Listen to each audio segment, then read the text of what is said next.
Reserve your 18.8 million home today by paying just 500,000 rupees. Mulberry Residence. Petrol and diesel prices were increased by 20 rupees and 10 rupees respectively on Monday night. This is how Sri Lankans reacted to the price hike. දැන් වෙන්න ඕන තිය සියලුම දේවල් වෙලා ඉවරයි. කබලෙන් ලිපට වැටලා ලිපෙනුත් දැන් වැටෙන තැනක් ඇත්තෙම නැහැ. සංසාරික පාලසින මාත්‍යෝ. ගෙදරින් ඉල්ලන් ආයේ කැටි කරලා මේ. කැටි කරලා තමයි මේකදී බලනවා. ඒ තරම් අමාරු. මිනිසුන්ට ඌල ගන්න බැරි විදියට තමයි මේ තෙල් මිල වැඩි කරලා තියෙන්නේ. ඔය ඇමති ගොල්ලන්ගේ മന്ത്രി ගොල්ලන්ගේ පඩිය නැති කරන්න ඕනේ. ඕකට මේ රාජ්‍යතාව මේ බලාපොරොත්තු උනේ. තෙල් මිල ඉතින් අපි ඉවරටම ඉවරයි නැත්තටම නැති කරලා තෙල් මිල ආයි. ඕන්ජේ 250 රුපියල් 250යි. අපි කන්නේ කොහොමද? පොඩ්ඩක් සිගරටම කරායි. දැන් තමයි හොඳටම කරන්නේ. පරම්පරාව හදාගත්ත නිසා සාධින්ජේගෙන දුප්පත්ින්ජේගෙන බැලුවේ නැහැ. පරම්පරාව එක පාට ඉන්ධන මිල ඔහොම වැඩි වුණාම අපි හයර් එකක් දුවලා ජීවත් වෙන කට්ටිය හරිම අමාරුයි ඇත්තටම. වැඩක් නැහැ කතා කරලා. අපිට තමයි වදින්නේ බඩේ පාර. හෙට වෙනකොට තාම මොන වැඩිද දන්නේ. දැන් ගෑස් නැහැ, කිරි පිටි නැහැ, කුඩු දෙල වලට ඒ පොලිම. 220 පාටම ගාණක් නැහැ. ඒක නිකන් පිනඩන කන්නම් වෙන්නේ. අපිට තමයි දුක්කනේ අපි. ඉංගාකන ආණ්ඩුවක් වෙලා තියෙන්නේ මේක. අර ඉන්ජෙක්ෂන් එකට වාට් එකක් දාලා දීලා ඉවරනම් ඉවරයි. කොරෝනා ඉන්ජෙක්ෂන් එකට. ඒම ඔක්කොම ඉවරයිනේ එතකොට. The Ceylon Petroleum Corporation said that a litre of 92-octane petrol was increased by 20 rupees to 177 rupees. A litre of 95-octane petrol was increased by 23 rupees to 207 rupees. A litre of auto diesel was increased by 10 rupees to 121 rupees. A litre of super diesel was increased by 15 rupees to 159 rupees. A litre of kerosene was also increased by 10 rupees to 87 rupees. If the state would provide us with concessions while meeting our requests, we will be able to provide some sort of relief to the people. If that does not happen, we will be compelled to increase bus fares. We predict that the fares will fluctuate between 20 to 50%.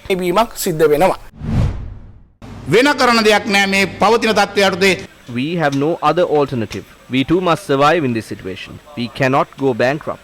Therefore, the base fare of the first kilometre will be 80 rupees and 45 rupees will be charged per kilometre from the second kilometre.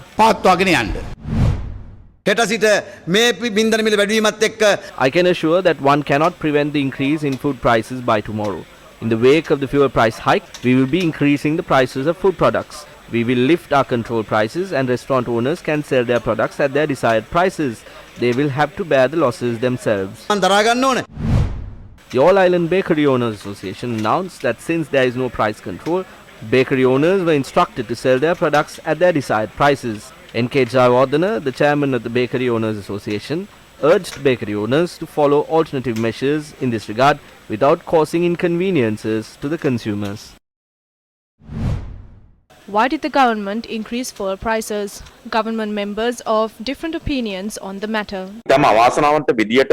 It is no secret that our foreign reserves have depleted. At present, we maintain $1.5 billion in reserves. This decision was made in consultation with the Central Bank, Finance Ministry and other parties. The price hike was one measure to address this issue. We cannot say that it will solve our problems. We spend $35 million per month to import fuel to the country. According to the Central Bank governor, this attributed to the reserves to deplete. This is not a time to provide relief. The entire world is in a crisis. The country and the people must be protected. If we import fuel, who will have to bear that cost? It will be on the people. We need people to survive to discuss relief. We have to make tough decisions even if we don't like it. If this is an issue that is experienced globally, is the flaw centered around management? In Sri Lanka, the fuel prices were increased in a backdrop when global crude prices slumped in the past 2 months. In October 2021, the price of a barrel of crude in the world market was between 83 to 86 US dollars, and that price dropped to between 68 to 72 US dollars today. Over the past 2 months, the price of crude in the world market dropped by 15% or more. International market experts forecast that global crude prices will slump even more in 2022. In Sri Lanka, fuel is purchased under 2 separate methods. The first is as crude. The crude is then refined to petrol, diesel, kerosene and furnace oil. The second is to purchase refined crude from the world market. The long-term tender for crude purchasing has led to a series of issues in the country. Sri Lanka earlier this year awarded the 2021 June to 2022 February 9-month delivery of Murban crude oil to Consio Limited, Nigeria. Cargo නමයක් and deliveries. The tender was awarded in a manner where 9 deliveries will be made to meet the 6-month requirement. However, the relevant company failed to supply the required shipment. When we awarded tender, we retained a bond of $1 million. The bid was placed with the credit facility for 180 days. Even though we granted them several opportunities, they failed to meet the requirement. With the advice of the Attorney General, we decided to terminate the agreement and retain the $1 million for the Ceylon Petroleum Corporation. That agreement is no more. පවරා ගැනීමට කටයුතු කරලා මේ ගිවිසුම දැන් අවසන් කරලා තියෙනවා. As the supply of crude oil was not carried out in a proper manner, the Sapugaskanda oil refinery was shut down for a period of 22 days and it recently resumed operations after measures were taken to purchase crude. However, concerns mount as to whether this latest shipment is a spot purchase, given that the company that obtained the tender to supply crude failed to meet its obligations. It is obvious that when a spot purchase is made, the buyer must pay a higher price for the product. In addition, as there is a limited quantity of refined products, the balance will have to be met by importing refined products to the country.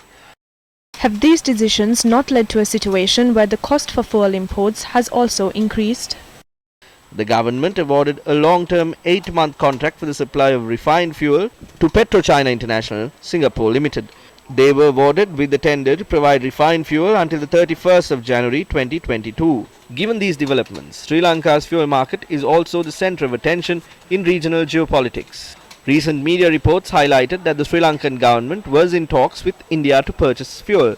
It is against this backdrop that India has shown greater interest in the Trincomalee oil tank farm. The Indian Foreign Secretary who visited Sri Lanka this year paid a visit to the Trincomalee oil tank farm. Notably, the Chinese ambassador to Sri Lanka visited the Northern Islands recently against a backdrop where the long-term contract for the supply of refined fuel was awarded to PetroChina. The Chinese ambassador also made the rare and significant visit to Adams Bridge and also visited the third shoal in the chain of shoals. The Sri Lankan government is now preparing to call for tenders for oil exploration in the Mannar Basin located to the north of the country. It is against this backdrop that Sri Lanka's fuel market is in crisis. On Sunday, an agreement had been reached with the Indian ambassador for the oil tanks. Yesterday, the minister told the trade unions that 24 of the old tanks will be given to the CPC and 61 tanks in the upper section will be developed together with LIOC. He also said all tanks in the lower section will be given for 50 years. There are 2 cases in the courts as well. Yesterday it was revealed that everything in China Bay, which is the most secure and deep port, will be given to India. On the 16th of March, they told in the presence of the Prime Minister that everything will be retained. But now they are trying to give it for $500 million. But they have not even opened the letters of credit and they are looking for loans. The government is trying to cover up its inability through lies. They tell them not to sacrifice the people to fulfill their own agendas. What was the base to increase fuel prices? Where is the consolidation fund set up during the COVID-19 pandemic? They said a fund with 200 billion was set up. On one side, they are trying to give the Trincomalee oil tanks to India, and on the other, they are trying to give the Keravalapitia power plant to the United States. That company was registered elsewhere, but the owners are in Sri Lanka. The country is in a state of confusion. The people speak of these matters and go to the filling station only to find out that prices have been increased.